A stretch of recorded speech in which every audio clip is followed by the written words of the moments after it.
serving the Republic of the Philippines for more than 75 years.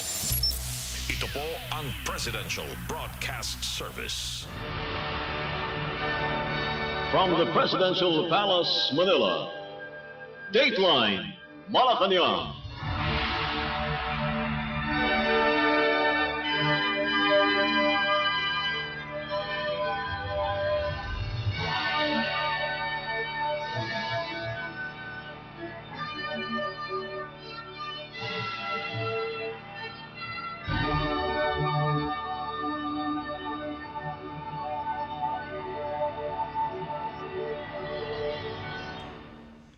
Good day.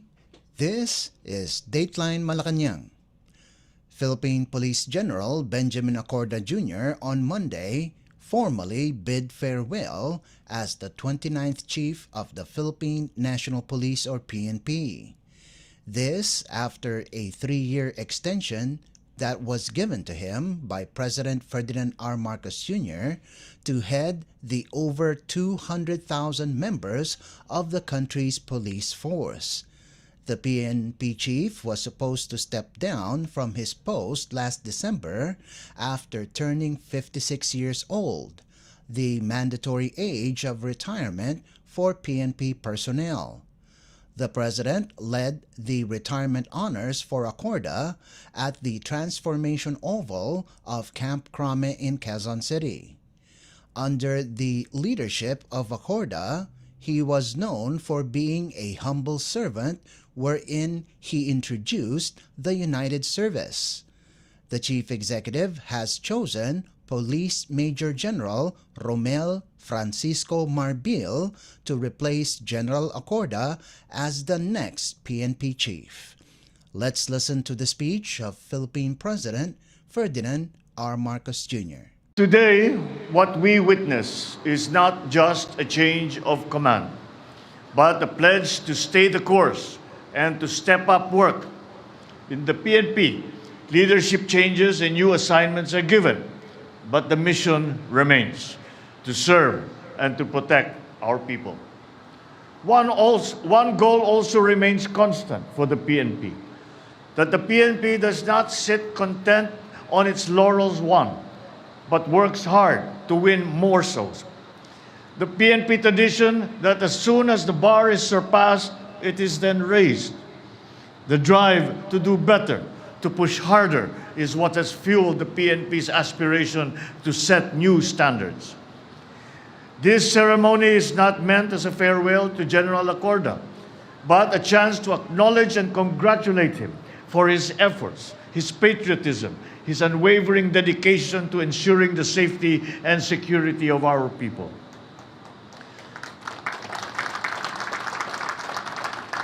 During his time as Chief PNP, he introduced the 5-focused agenda, which guided the organization towards more honest law enforcement operations, enhanced information technology capabilities, and stronger community relations.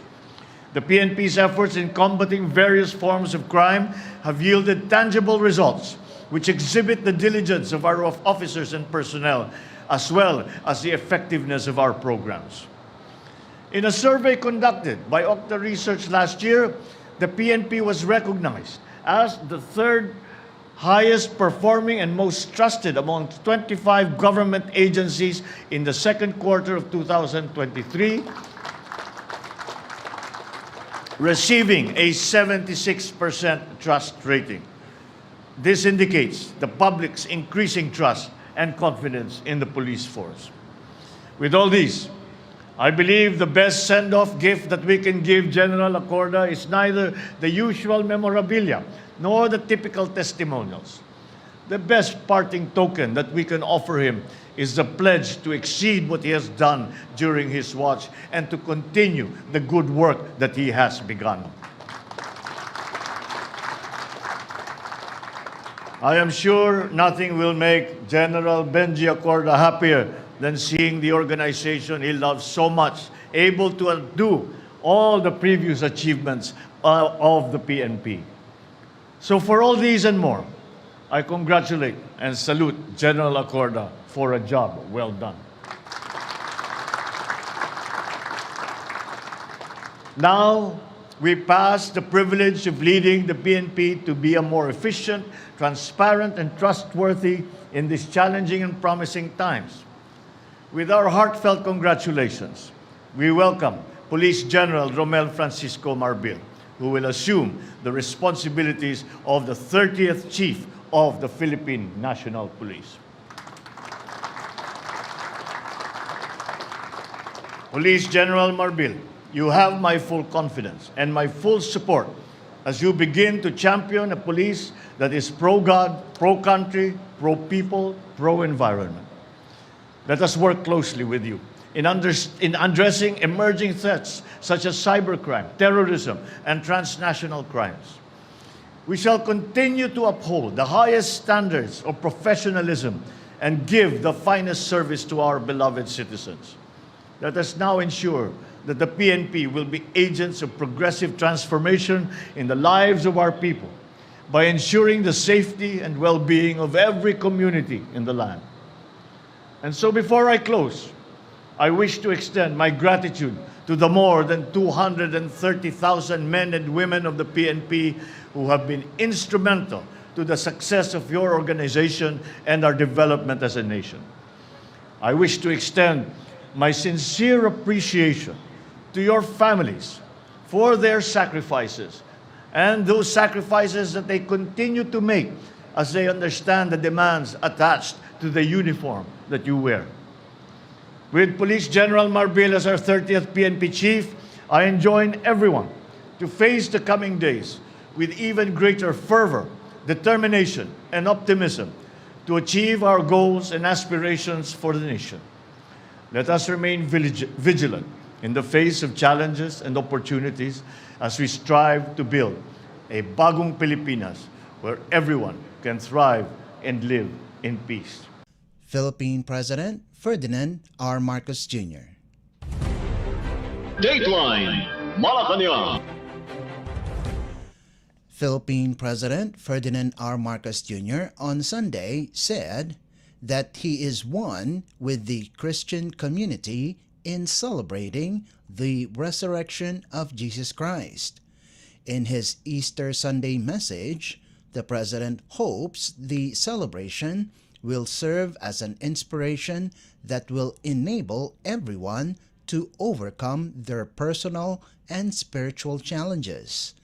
The Chief Executive is also hopeful that this day will serve as an inspiration for everyone to give and share to others the blessings they have received. President Marcos hopes that this day will excite everyone's hearts to live a Christ-like life, especially in sharing blessings in whatever form to the poor, the sick, and the downtrodden. Finally, the President asked for unity in prayer for the Lord's guidance for all to achieve a new Philippines. Dateline Malacañang. Malacañang announced that President Ferdinand R. Marcos Jr. has signed Executive Order or EO number 57 that aims to strengthen maritime security and maritime domain awareness to all Filipinos amid the China's aggression in the West Philippine Sea or WPS. Stated in the EO is amid the efforts of the Philippines to promote stability and order in its territory. The country continues to face serious challenges that threaten not only its territorial integrity but also the peaceful livelihood of Filipinos. The President underscored that strengthening maritime security and domain awareness is important to comprehensively address issues affecting national security, sovereignty, and maritime jurisdiction of the Philippines. Under the EO, the National Coast Watch Council, or NCWC, will be known as the National Maritime Council, or NMC, that is tasked to create policies and strategies that will ensure the effective implementation of a governance framework for maritime security and domain awareness in the country.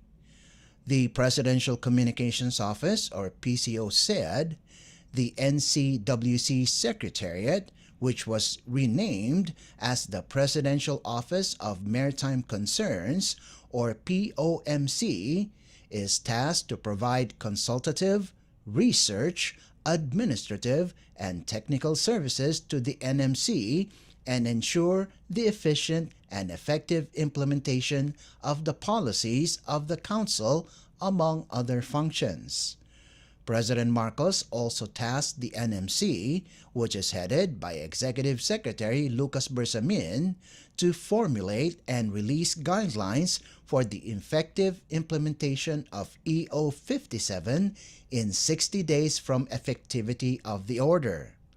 The PCO said the Presidential Assistant for Maritime Concerns, or PAMC, on the other hand, may report directly to the President on critical and urgent matters and issues affecting the country's maritime security and domain awareness, while the National Maritime Center is tasked to implement and coordinate maritime security operations, among others.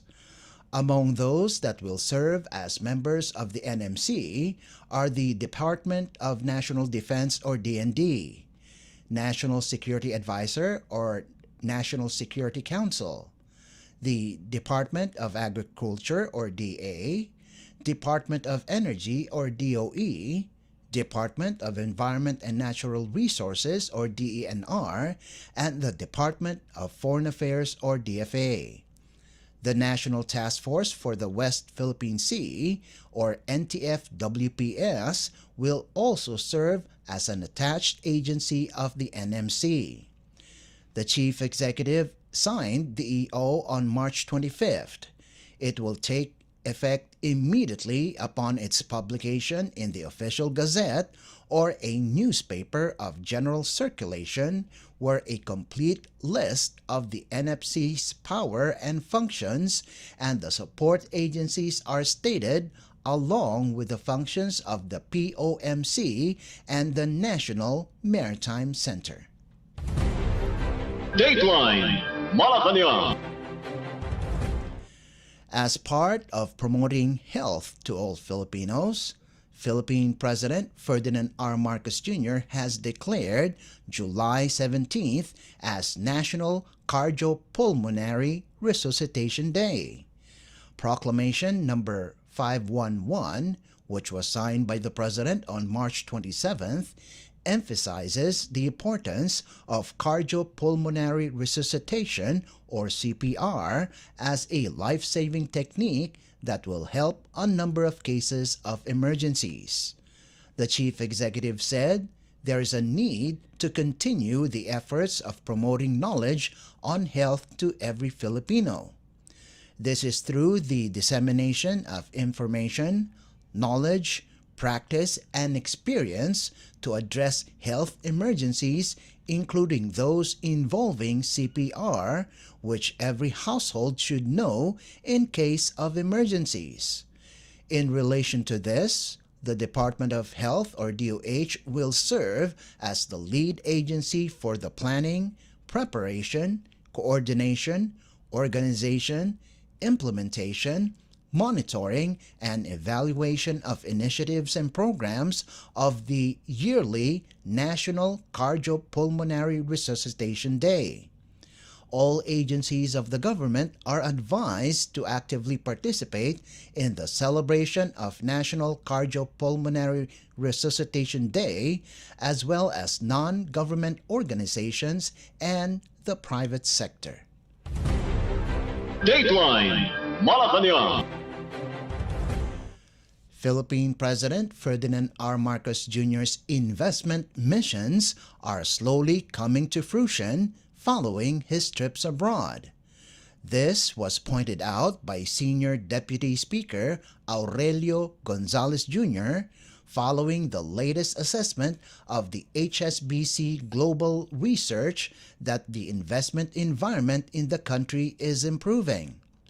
Gonzalez said the country is feeling the positive results of the president's investment promotions, which is supported by proposals and approved by Congress and signed into law. Because of this, investors can see that the Philippines is an investment destination. Gonzalez said the improved investment outlook of investors, like the recent high-level American trade mission to Manila and actual investments and pledges committed during the president's investment trips, augur well for the nation in the years ahead. Among the proposals that Congress has passed to attract foreign direct investments, or FDIs, is the Ease of Doing Business Act and the law that cuts the corporate income tax and offer other tax incentives. Based on the report of the HSBC Global Research, there will be a huge change in the inflows of FDIs in the country in the coming years compared to the 1990s until the 2000s. The report said FDI inflows relative to the size of the economy, the Philippines is, in fact, in the middle of the pack in the Association of Southeast Asian Nations, or ASEAN. It added that FDI inflows may not be as robust as, say, Malaysia and Vietnam, but they are a sizable improvement from the sluggish inflows seen in the 1990s and the early 2000s. The HSBC Global Research believes that this should be enough evidence to show that the country's reputation for attracting FDI is indeed turning for the better. Dateline Malacañang. And finally, the Bureau of the Treasury, or BTR, reported that the Philippine government has spent over 200% on debt payments in January, mostly due to significant amortization obligations. According to BTR data, the government's debt servicing expenses amounted to 158.9 billion pesos, over 3 times higher than the 47.83 billion pesos in January of 2023. Payments covered both interest charges and repayments of principal amount borrowed by the national government over time. The BTR said the huge increase in payments was mainly due to a rise in principal payments from 861 million pesos to 84.68 billion pesos year on year. Of the 84.68 billion, 84.54 billion pesos was paid to foreign creditors, while local banks received only 139 million pesos. The government's total debt obligations increased to 14.79 trillion pesos in the first month of the year, an 8% increase from the 13.698 trillion pesos registered in the same month of the previous year. The surge in debt levels was primarily fueled by domestic borrowing and the peso's depreciation against foreign currencies. Dateline Malacañang.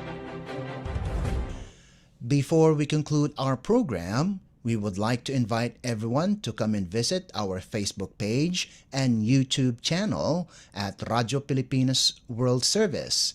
You will be able to hear and view our Filipino and English programs, including news updates here in the Philippines. Kindly subscribe, like, and share our posts as well. And that concludes this edition of Dateline Malacañang. For Radyo Pilipinas World Service, this is Leo Magpayo.